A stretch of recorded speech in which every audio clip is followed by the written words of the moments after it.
ಅವ್ಯಕ್ತ ಸೂಚನೆ ಆತ್ಮಿಕ ಘನತೆ ಮತ್ತು ಪವಿತ್ರತೆಯ ವ್ಯಕ್ತಿತ್ವವನ್ನು ಧಾರಣೆ ಮಾಡಿ. ಪವಿತ್ರತೆ ಕೇವಲ ಬ್ರಹ್ಮಚರ್ಯವಲ್ಲ, ಅದಂತೂ ಫೌಂಡೇಶನ್ ಆಗಿದೆ. ಆದರೆ ಜೊತೆಯಲ್ಲಿ ಬೇರೆ 4 ಇವೆ: ಕ್ರೋಧ ಮತ್ತು ಬೇರೆ ಜೊತೆಗಾರರು ಯಾರಿದ್ದಾರೆ?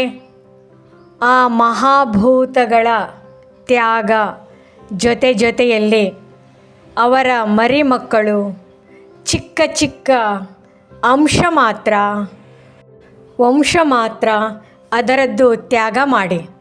ಆಗ ಹೇಳಲಾಗುತ್ತದೆ, ಪವಿತ್ರತೆಯ ಆತ್ಮಿಕ ಘನತೆಯನ್ನು ಧಾರಣೆ ಮಾಡಿದ್ದಾರೆ.